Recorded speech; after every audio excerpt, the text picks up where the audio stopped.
ICC Men's Champions Trophy 2025 ఫైనల్లో ఇండియాతో పోటీ పడబోతున్నారు New Zealand. సెమీఫైనల్లో సౌత్ ఆఫ్రికాని ఓడించారు. మరోసారి సౌత్ ఆఫ్రికాకి నాకౌట్ గేమ్లో in and ICC event heart బ్రేకే మిగిలింది. And of course Steve Smith retirement surprise చేసింది, షాక్ చేసింది అందరినీ. ఛాంపియన్స్ ట్రోఫీ అయిపోయిన తర్వాత do we see some other big names going out? Kane Williamson, Ro, Ko, you never know. Let's talk about that. నమస్కారం, welcome to Stump Tales. నా పేరు Kaushik and ఇప్పటిదాకా ఎప్పుడు కూడా సబ్స్క్రైబ్ చేసుకోకపోతే అరక్షణ పని ప్లీజ్ చేసుకోండి ఆ పని. అండ్ అఫ్ కోర్స్ ఎక్కడ వీడియో నచ్చినా సరే ఆ లైక్ బటన్ ని మీరు హిట్ చేశారంటే that will be a huge favour to us, because మీరు కొట్టేది లైక్ మాత్రమే, బట్ యూట్యూబ్ వీడియోని చాలా మందికి, కొత్త మందికి చూపిస్తుంది, కొత్త ఆడియన్స్ చూపిస్తారు. అలా కొత్త వాళ్ళు ఎవరైనా వచ్చిన వాళ్ళు కూడా మనతో పాటు జాయిన్ అవడానికి ఒక అవకాశం దొరుకుతుంది. So please do that favour for us. Let's get into the actual topic. India final quality వెళ్ళిపోయి ఆస్ట్రేలియా ఓడించిన తర్వాత రెండో సెమీఫైనల్లో న్యూజిలాండ్ సౌత్ ఆఫ్రికాని చాలా కన్విన్సింగ్ గా ఓడించారు. టాస్ గెలిచారు, మ్యాచ్ గెలిచారు, బ్యాటింగ్ బాగా చేశారు, బౌలింగ్ బాగా చేశారు, ఫీల్డింగ్ కూడా బాగా చేశారు. Rachin Ravindra and Kane Williamson with stars with the bat, ఇద్దరు కూడా సెంచరీ స్కోర్ చేశారు. Contrasting kind of centuries. Mitchell 49, Phillips 49, again contrasting 49. So first ఈ బ్యాటింగ్ గురించి మాట్లాడదాం. రచిన్ రవీంద్ర ICC ఈవెంట్స్ లో 5వ సెంచరీట, ఛాంపియన్స్ ట్రోఫీలో ఈ ఎడిషన్ లో 2nd సెంచరీ. తలపైన బాల్ తగిలింది, కుట్లు పడ్డాయి. ఫస్ట్ గేమ్ ఆడలేదు, వెనక్కి వచ్చాడు, 100 కొట్టాడు. మధ్యలో గేమ్లో రన్స్ కొట్టలేదు, ఈ మ్యాచ్లో మళ్ళీ 100 కొట్టాడు. He is looks like a future super star. It's got great hands, చాలా ఫాస్ట్గా చేతులు మూవ్ అవుతాయి through the ball. And I think most important qualities got a great head on his shoulders. So ఓ ఫ్యూచర్ సూపర్ స్టార్ గా మారుతాడు అనిపిస్తుంది. అది మాత్రమే కాదు, బౌలింగ్ కూడా వేస్తాడు, వికెట్స్ కూడా తీసుకుంటాడు. So a complete package for New Zealand. Kane Williamson contrasting century comparison to Rachin Ravindra. ఎందుకంటే చాప కింద నీరు లాగా, అంటే బేసిక్గా తెలియదు, దెబ్బలు పడతాయి, వాతలు కనిపించవు, లోపల కొల్లబొడిసేస్తాడు. అది కేన్ విలియమ్సన్ ఆడే విధానం. స్లోగా స్మూత్గా ఆడుతున్నట్టు అనిపిస్తుంది. ఎక్కడ కూడా గట్టిగా కొట్టాడు, అబ్బా ఏం షాట్ రా అంటే ఆ దెబ్బ నొప్పి తెలియదు అనమాట. తెలియకుండానే 100 కొట్టేస్తాడు. అదే చేశాడు. 7 years తర్వాత ట్రై సిరీస్లో before the Champions Trophy he scored a century in ODIs. దాని తర్వాత ఇండియాతో ఒక 80+, ఈ మ్యాచ్లో 100. Again he's looks to be in prime form. ఫైనల్లో ఈ Rachin Ravindra, Tom Latham, Will Young, ఇప్పుడు Kane Williamson, Daryl Mitchell, Glenn Phillips, 6 ఉన్నారు ఇక్కడ రన్ స్కోరింగ్ ఫామ్ లో ఉన్న వాళ్ళు. So it be a very good contest for sure. Glenn Phillips on the other hand, మిగతా అందరూ వేరే, ఈ మనిషి వేరే టైప్ లో బ్యాటింగ్ చేశాడు.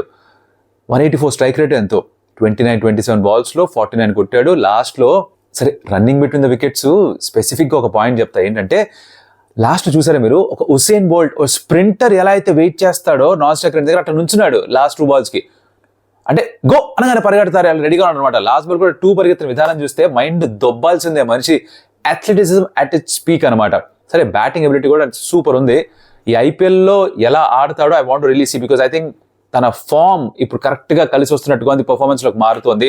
ఓ 70 ball సెంచరీ ట్రై సిరీస్లో కూడా పాకిస్తాన్లో బాగా ఆడడం ఇంతకు ముందు అయితే బాగా కలిసి వచ్చింది న్యూజిలాండ్కి. వాళ్ళు బ్రిలియంట్గా పర్ఫామ్ చేశారు with the bat. 362 is a huge score, highest team total champions ట్రోఫీలో. అండ్ నాకౌట్ గేమ్లో ఇంత పెద్ద స్కోర్ చేసిన తర్వాత ఆబ్వియస్లీ అపోజిషన్ ప్రెషర్లో ఉంటారు, అదే కనిపించింది.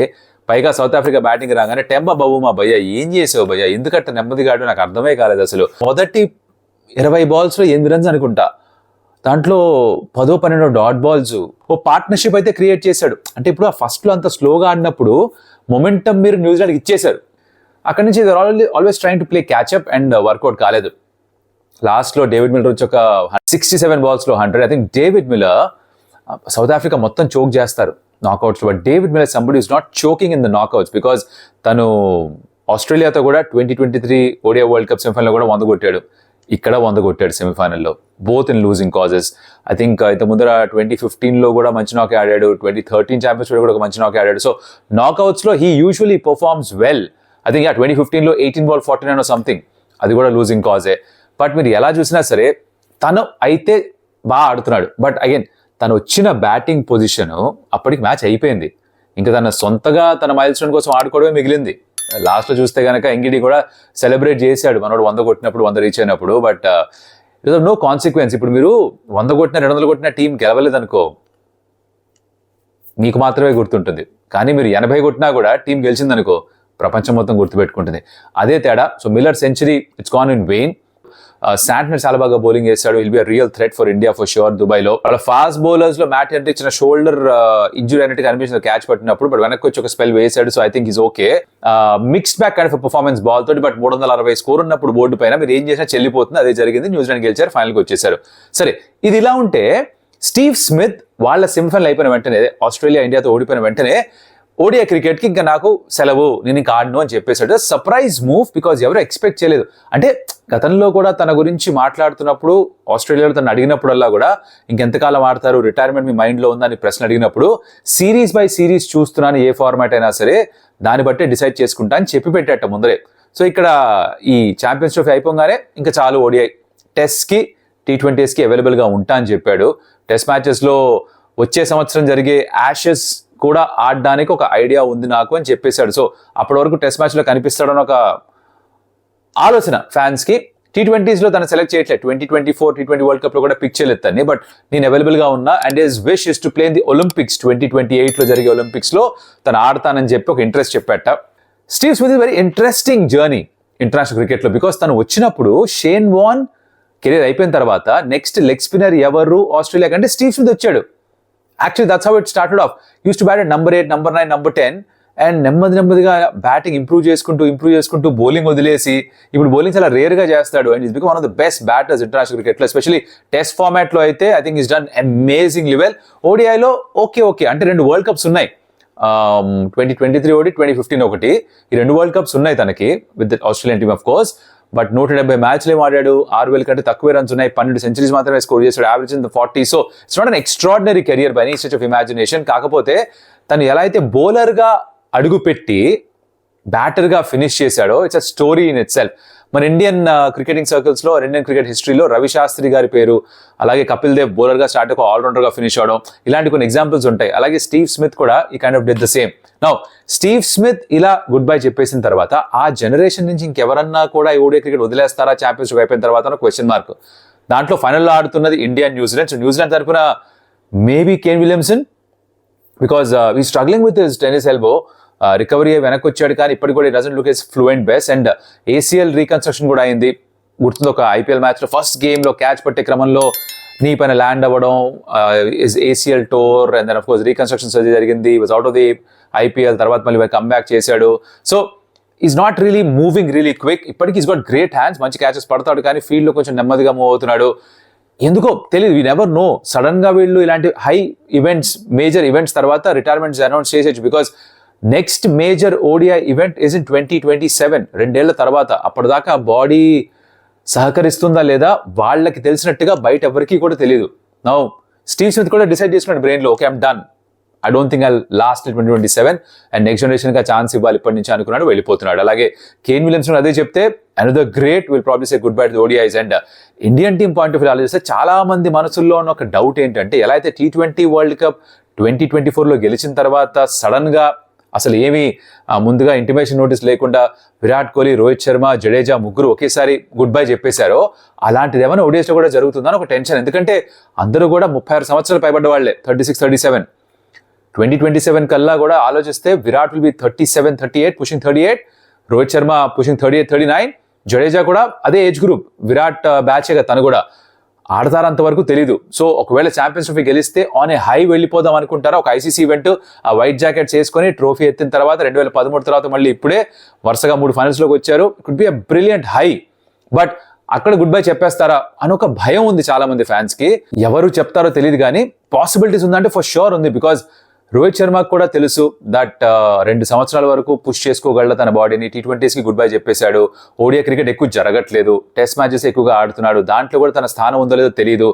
అండ్ ఇంగ్లాండ్ టూర్కి వెళ్తాడా లేదో క్వశ్చన్ మార్క్ కూడా ఉన్నాయి. So you don't no if Rohit Sharma నన్ను వాళ్ళు వెళ్ళిపోయేమనే ముందర నేనే వెళ్ళిపోతా అనుకుని వెళ్ళిపోతాడా, గెలిస్తే ఆ హైలో వెళ్ళిపోతాడా యాజ్ ఎ క్యాప్టెన్ ట్రోఫీ గెలిచిన తర్వాత. It's a possibility, will have to be open to that. దాని గురించి ఒకవేళ జరిగితే షాక్గా ఫీల్ అవ్వకుండా ఓకే కొంచెం ప్రిపేర్డ్గా ఉంటే ఓ కదా పాసిబులే అన్న ఫీలింగ్లో ఉంటే కొంచెం తక్కువ ఝట్కా తగులుతుందేమో. అలాగే జడేజా కూడా బికాజ్ ఈస్ 36, 37, నీ ఇష్యూస్, షోల్డర్ ఇష్యూస్, ఇప్పటికీ కూడా is a very good fielder, naturally gifted. తను అశ్విన్ కూడా చాలా సందర్భాల్లో చెప్పాడు దట్ ఇండియన్ టీంలో గత 10-15 సంవత్సరాలుగా మోస్ట్ గిఫ్టెడ్ అథ్లీట్ ఎవరు అంటే జడేజా పేరు చెప్తాడు అతను. ఇన్ఫీల్డ్ అయినా అవుట్ఫీల్డ్ అయినా ఇప్పటికీ కూడా is got a rocket arm, భలే గ్రౌండ్ కవర్ చేస్తాడు, బౌలింగ్ బాగా చేస్తున్నాడు, బ్యాటింగ్తో కూడా కాంట్రిబ్యూట్ చేస్తున్నాడు సమయం సందర్భం వచ్చినప్పుడల్లా కూడా. కాకపోతే నెక్స్ట్ ఓడిఐ వరల్డ్ కప్ 2 సంవత్సరాల తర్వాత అప్పటిదాకా ఉండగలడా, ఆడగలడా, ఫిట్నెస్ మెయింటైన్ చేసుకోగలడా, can he push himself, you don't know. Virat Kohli fitness wise is there, but does he want finish on a high? But ఇక్కడ కూడా వదిలేస్తే 100 సెంచరీస్? ఇలాంటి క్వశ్చన్స్ ఉంటాయి ఫ్యాన్స్ కి, because ODI is his favourite format or his most successful format. His favourite format is test cricket, but most successful is ODIs. From a teams perspective also, does he see himself 2027లో కూడా ODI cricket ఆడుతూ తను చూసుకుంటున్నాడు లేదా అంటే మనకు post match ఇంటర్వ్యూలో it's very interesting point he made.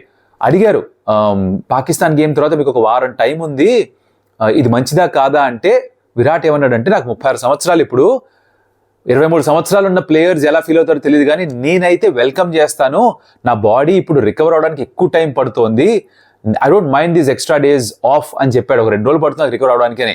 ఒకప్పుడు విరాట్ కోహ్లీ అంటే ఇప్పటికి ఇంత ఫిట్గా ఉన్నా కూడా తనకి అర్థం చేసుకోవాల్సిన విషయం మనందరం కూడా, వయసు పైబడుతోంది, ఎంత కాదనుకున్నా బాడీ రికవర్ అవ్వడం కొంచెం స్లో అవుతుంది. You can still be fit, but 30-35 దాటిన తర్వాత, స్పెషల్ 35 దాటిన తర్వాత మీరు వర్కౌట్ సెషన్ చేసినా కూడా బాడీ ఎక్కువ సోర్గా ఉంటుంది for extend period of time, recover అవడానికి ఎక్కువ టైం పడుతుంటుంది అనమాట. వీళ్ళు elite level athletes, so much of stress is going through they body. So తనే చెప్పాడు అంటే ఎక్కడో మైండ్లో ఆలోచిస్తున్నాడేమో దట్ మేబీ ఇట్స్ టైమ్ అని.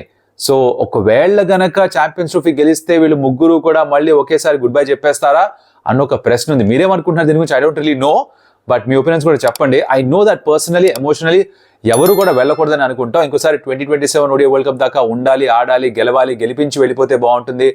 అప్పటికి కూడా మనకి మనస్సు ఒప్పుకోదేమో, బట్ కనీసం అప్పటిదాకా ఆడాలని ప్రతి ఒక్క ఇండియన్ క్రికెట్ ఫ్యాన్ కోరుకుంటాడు. But do you think it's a possibility? ఎక్కడో మనసు వచ్చిన భయం ఉందా, ఆ ఆలోచన ఉందా? Let me know in the comments. ఒక passing note, Mushfiqur Rahim also has announced retirement ODIs నుంచి, బంగ్లాదేశీ వికెట్ కీపర్ బ్యాటర్. ఇదన్నమాట సంగతి. సో యూజువల్లీ ఒక పెద్ద ఈవెంట్ జరిగిన తర్వాత చాలా మంది రిటైర్ అయిపోతూ ఉంటారు. This is common. ఇది మనం వరల్డ్ కప్స్ లో చూసాం, WTCలో చూసాం, అండ్ ఇప్పుడు ఛాంపియన్స్ ట్రోఫీ కూడా చూస్తున్నాం, T20 వరల్డ్ కప్ లో కూడా చూసాం. So that's kind of natural, it's natural progression of life for everybody, every cricket, every sports person. But ఒక పాసిబిలిటీ అని చెప్తున్నాను అనమాట, అంతే. సరే, ఇప్పటిదాకా చూస్తుంటే కనుక like the video, share it your friends and comment about what ever you like or don't like about the video. అలాగే ఇప్పటిదాకా ఎప్పుడు సబ్స్క్రైబ్ చేసుకోకపోతే కన్సిడర్ డూయింగ్ దాట్. మరిన్ని వీడియోస్ మీ దగ్గర తీసుకొస్తూ ఉంటాం. అప్పటిదాకా సెలవు. Adios Amigos.